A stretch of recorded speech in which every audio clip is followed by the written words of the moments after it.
So to me, gender is basically two genders, male and female. This is burning. I'm like, do I answer? Because I know. As a Muslim, whatever you're going through does not excommunicate you. You're still Muslim. What we have and what we don't have, kind of thing like that, kind of brings us closer, which is really nice because then it's like we can kind of relate, but also like respect each other, but not, doesn't mean that we have to like agree.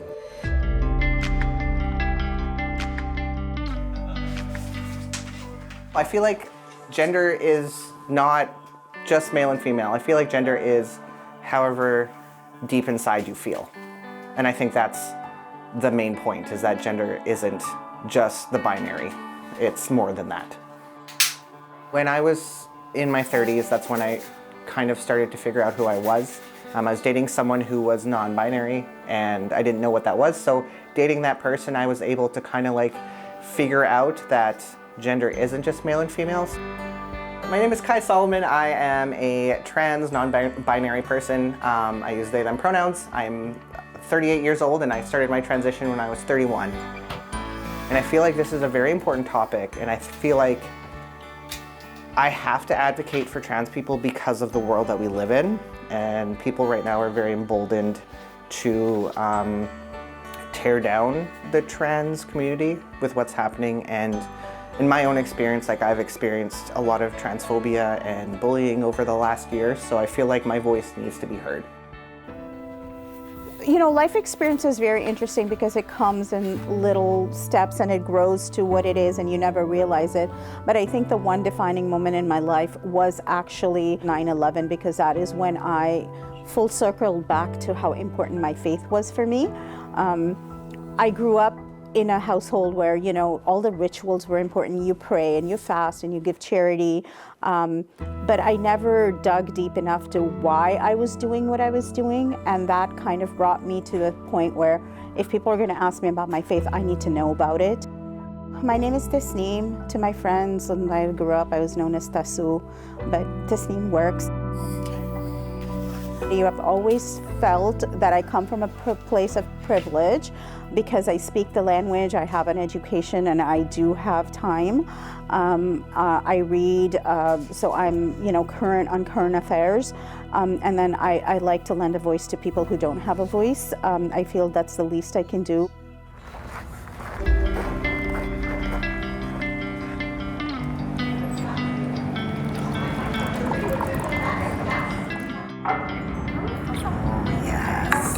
Thank you. So to me, gender is basically two genders, male and female. And actually my question for Kai was, like, since when did that become the identifying factor of a person?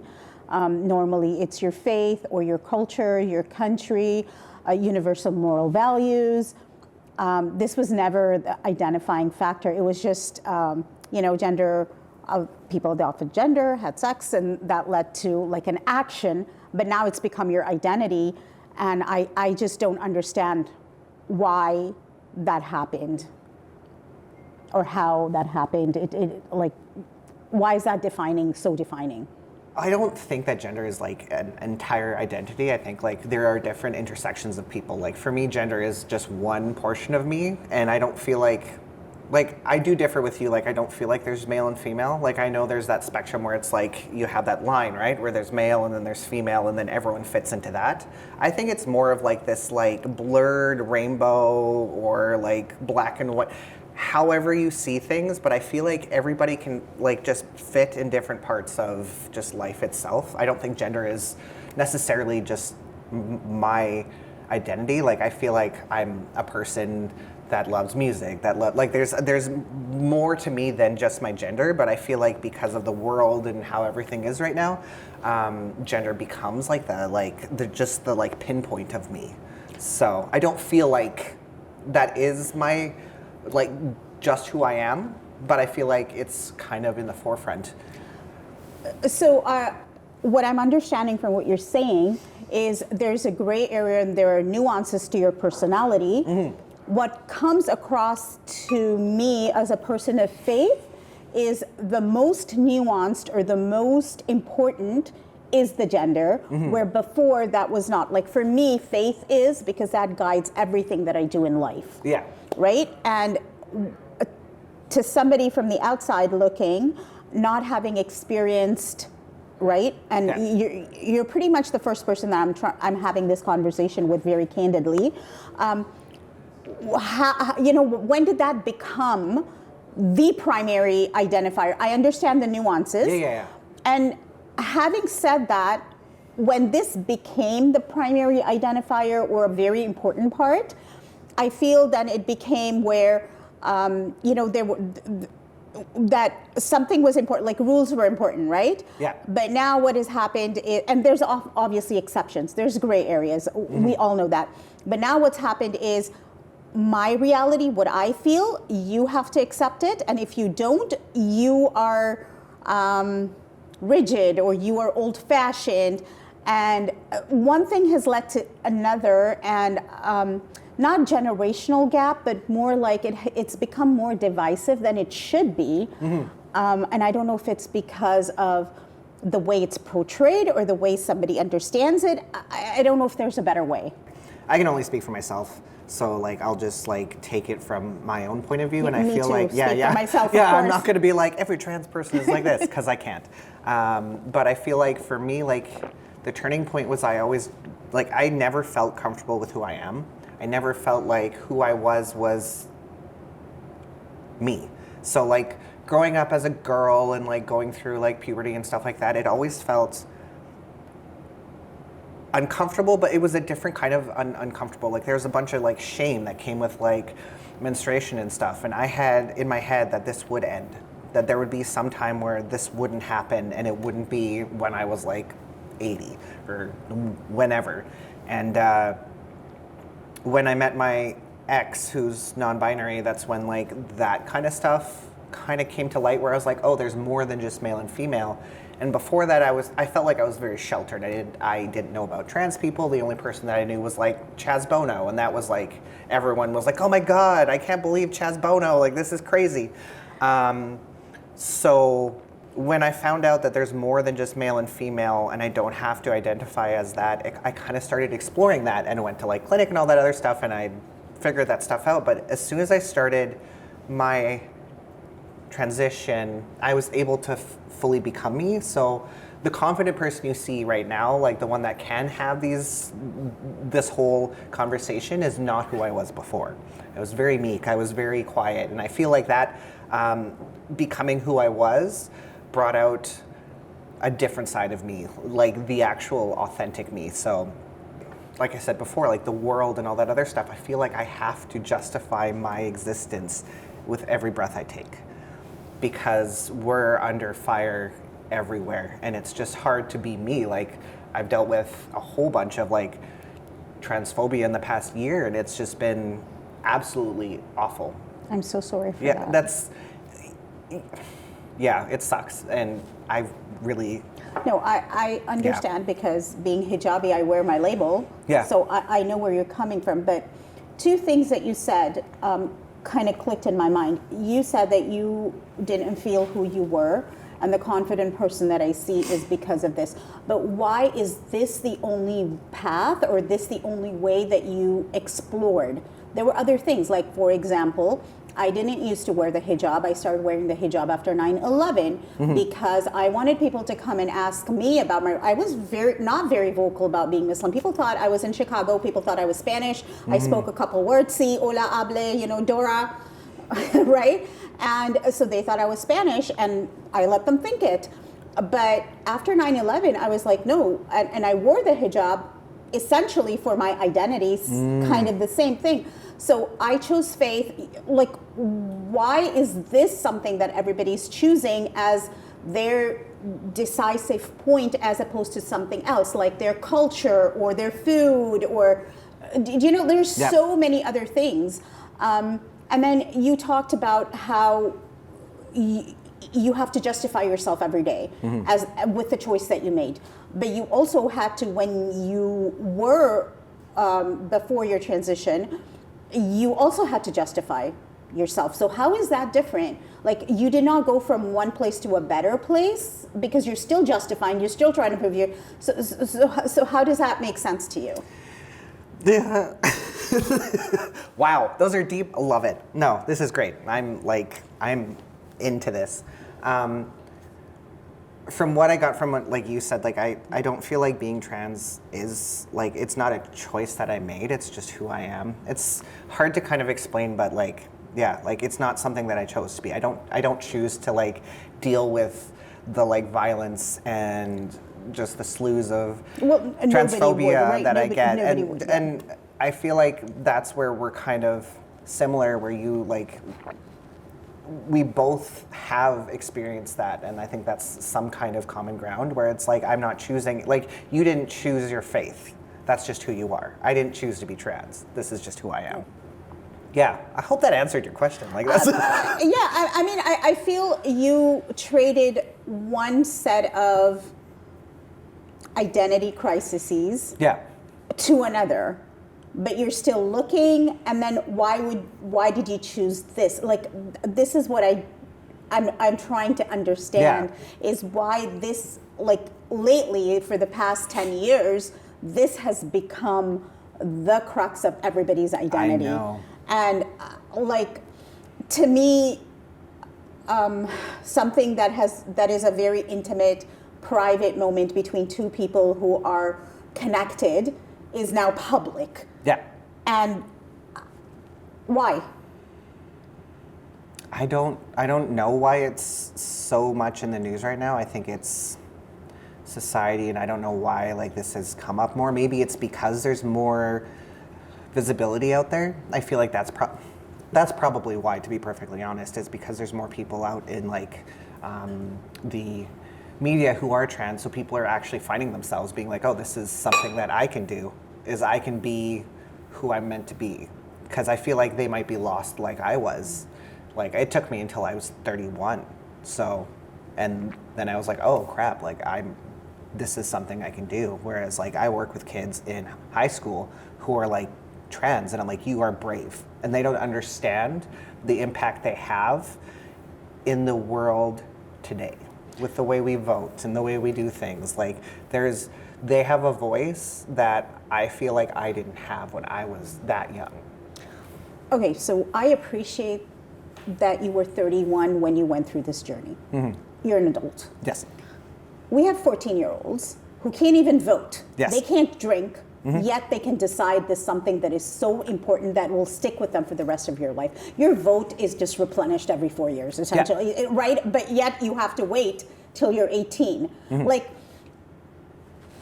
I can't comprehend that. So it's great that we're actually having this conversation, because I find that with there's a lot of misinformation when it comes to trans youth, because they can't just be on like hormones and stuff like that. There's a whole process where they have to see doctors, psychiatrists. Like, there's a whole process that they have to go through, and before they're 18 they need their parents' consent. So it's not like they're just like going someplace and be like, oh, now I have some tea, let me just, take some. Like, it's not that easy. It's very, very hard, and it's a very long process to go through it. And I find that I don't know the stats on how many kids like choose not to when they've gone through like the social worker and therapist and stuff like that, but I feel like there is definitely a number of kids that don't, because they're like, oh, actually, this isn't me, but I'm glad I went through this to figure that out. Okay, so I understand the figuring out part, right? Mm-hmm. Because we all do that through our lives, and then we come full circle, or we don't, however that is. But at that age, they're talking about not informing the parents, which to me now is problematic, because my daughter's 18. Like, I need to know what her grades are still. Like, it's not, 18 doesn't mean you're independent. It does not. Mm-hmm. So either we say, okay, kids are adults at 14 and they have responsibilities. We don't treat them like kids. And then there's kids, and then there's adulthood. There's no extended adolescent, because I was listening to this podcast. I can't remember who it was. And this lady said, oh, till you're 35 years old, your frontal lobe or whatever is not developed. And so they're still not understanding consequences from their actions. So if this is happening, the 14-year-old or the 15-year-old is not understanding consequences. So even exploring something should be when they're understanding their consequences of their actions. Because I don't see how that, like, yes, exceptions, there are some people who are more mature than others, all those things, all these caveats apply. Yeah. But generally, if you're not understanding the consequences of your actions, then how is this even an exercise? Yeah, no, I definitely understand that. And I feel like there are some cases, and I have dealt with kids where their parents will never accept them for who they are if they are trans. I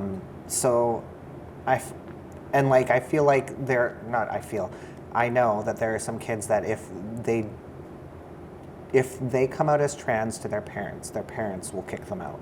And I think that's the big issue with telling the parents everything. I know I'm not a parent, so I can't, and I can see your face and I get it. I think in some cases there are parents who are completely understanding and they're like, yeah, let's figure this out kind of thing. And I get what you're saying about the brain and all that other stuff. I don't know. I don't know what the to me, it's the job of a parent to stop their kid from harming themselves. Yeah.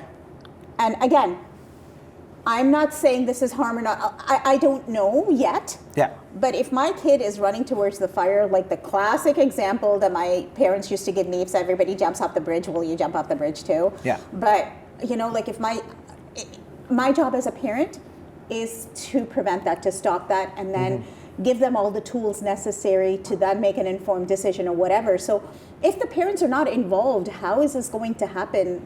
You need a support, you need understanding.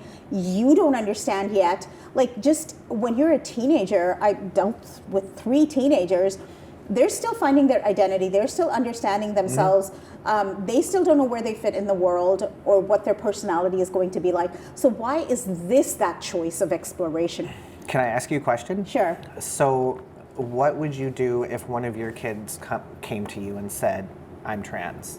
I don't know, because my son literally asks me that because they bug me all the time. I don't know. That is my honest answer. I have zero idea. I don't know. Because my faith is so strong, of course I'm going to freak out first. Yeah. But then, I don't know. That's totally fine. That's totally like that. Yeah, I just wanted to ask because I was very curious. So when it comes to your faith, so trans is not a thing in your faith community? I would like to know more about that because I don't know much. Okay, so I'm not an expert on speaking about that, but there is where biologically, babies are born with, they can be either, so that's there. But when somebody's born a female, they're female, right? Now, I believe there was an instance where somebody, I think during COVID, wanted to come to the mosque. And again, I don't know if they were trans or I think they were. And so they were actually invited to come and speak with the priest, like the imam, and see what exactly they wanted to, because then the question is, do you pray in with the women or do you pray with the men? It's like a very practical question, right?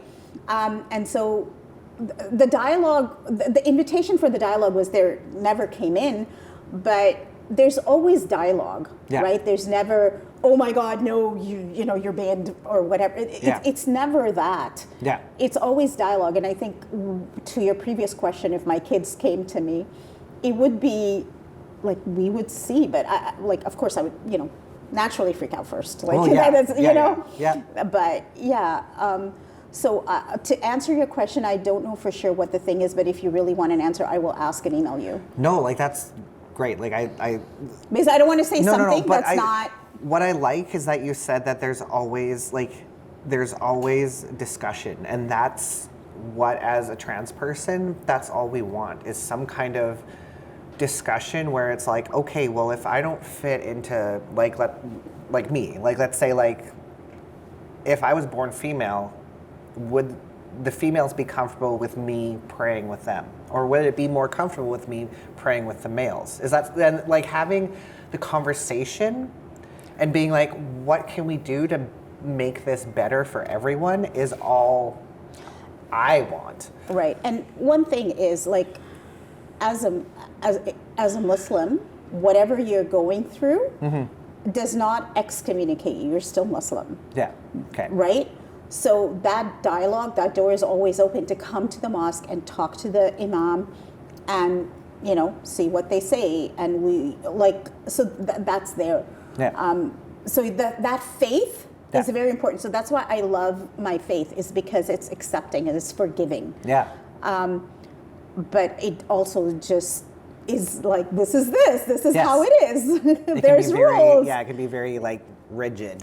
Not rigid, like but there's rules, right? Yeah. And you work within those rules, essentially. Yeah. So, and yes, there's always exceptions. Well, and yeah, that's great. That's perfect. I like that. So where would I pray if I was going to come to your mosque? I think the answer, and please don't quote me on this in the sense that, but I believe if you're fully transitioned, you would pray in the men's section. Okay. And if you're in the process, I think then you would talk to the prayer leader and see, because obviously we don't want the community to be uncomfortable, but more importantly, we don't want the person to be uncomfortable. Yeah, that makes sense. I went to a Filipino church, and it's male and female in the pews on opposite sides, and I sat with the women even though I looked like this, and it was uncomfortable for me, but I was there with the kid that I hang out with, who's 22 now, so I was there for him. So but it was definitely weird to be in a section where I felt uncomfortable, and I feel like everyone with me felt kind of uncomfortable. Yeah. So. And so I think that's why whatever mosque, if you want to visit or pray or whatever, I think to have that dialogue beforehand is very conducive to having an experience that is inclusive and positive, because really it should be positive. Yeah.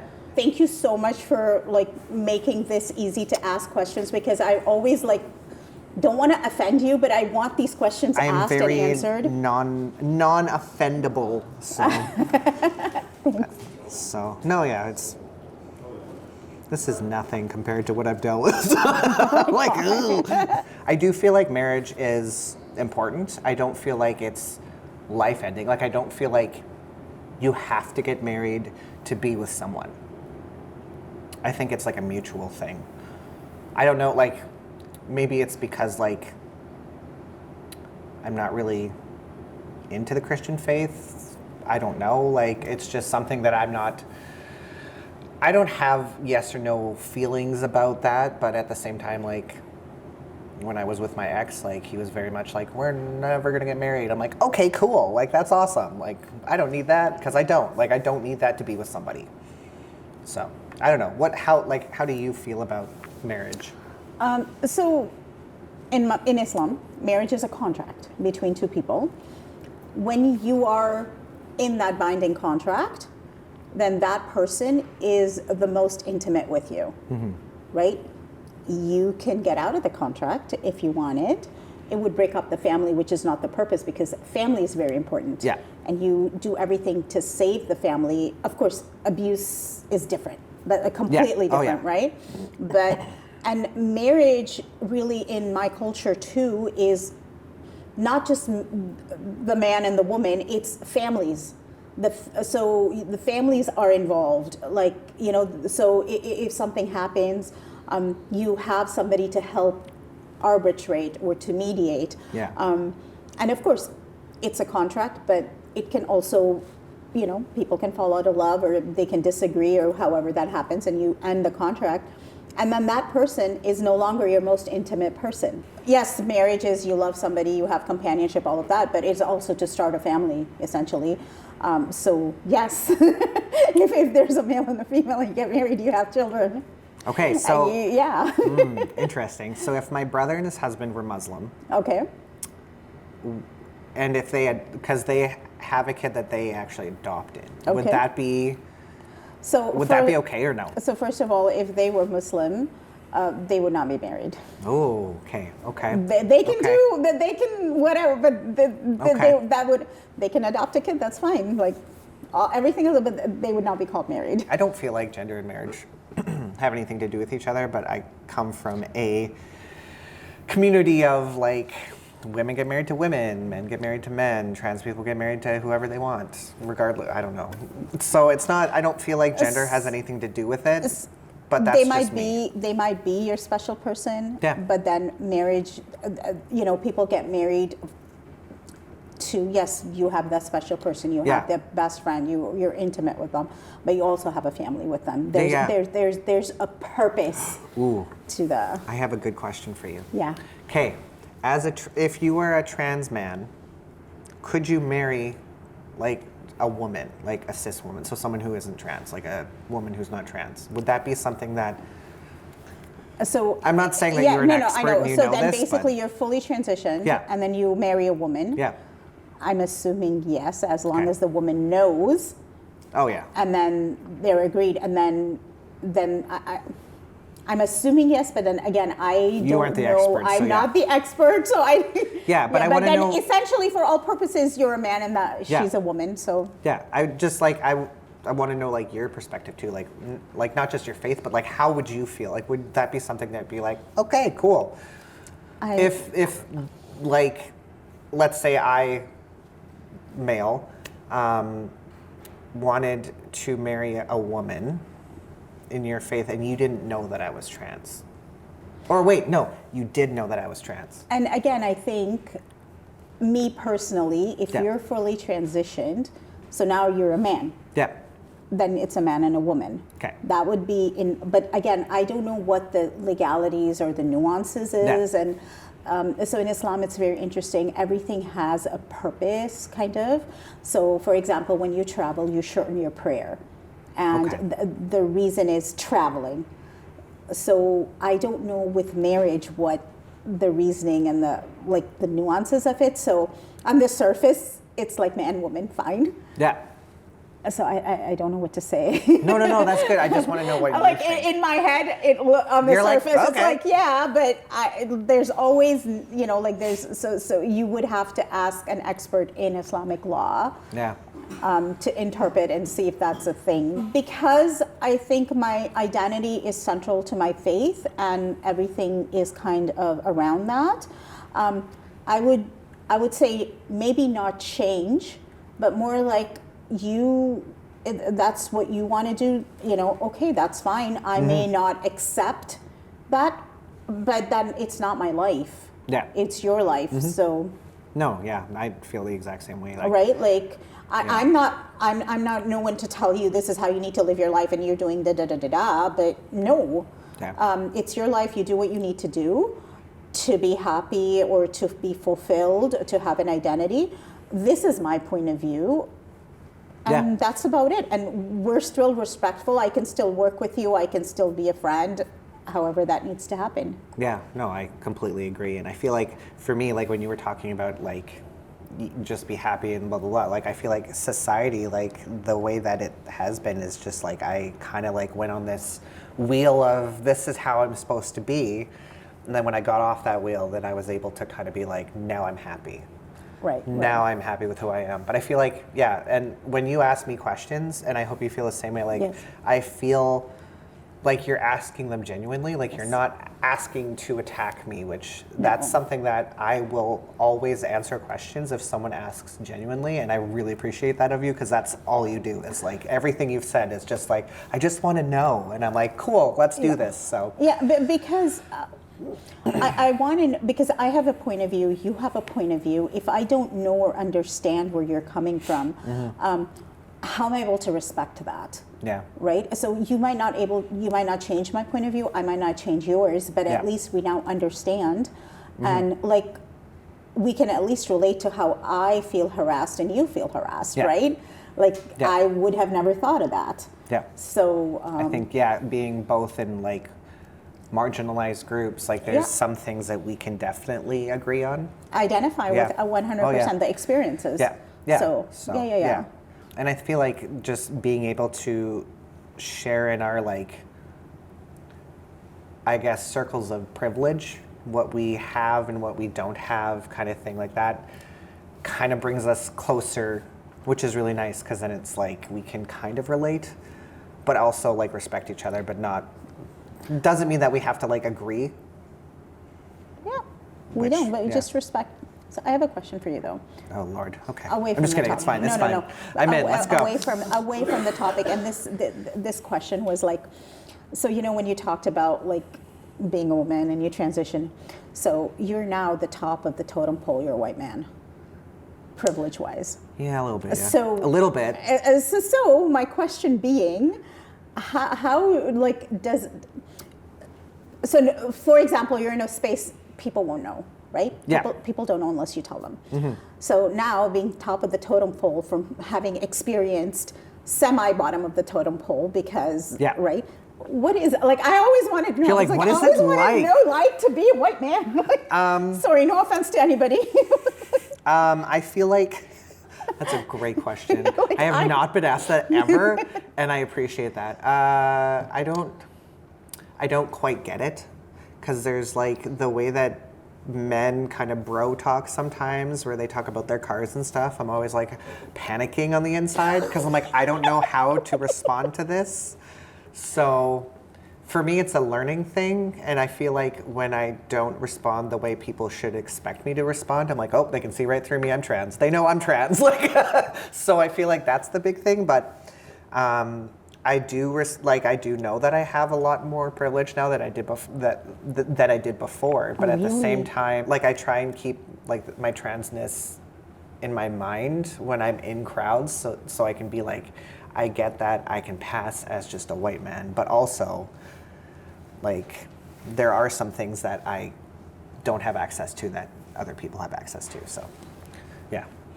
Like bathrooms sometimes. That's always fun.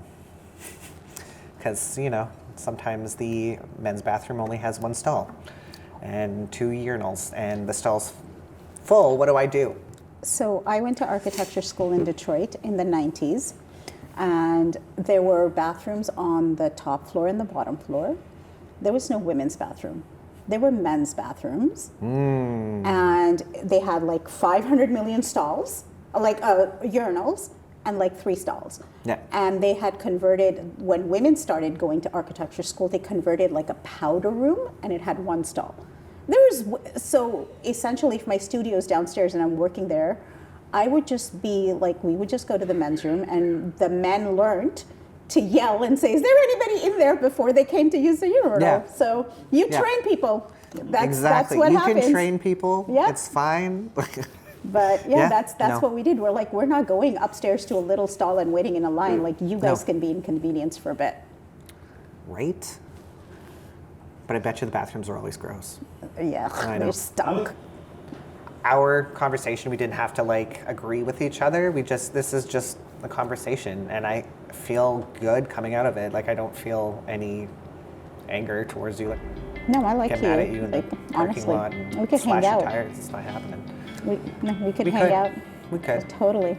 And scene.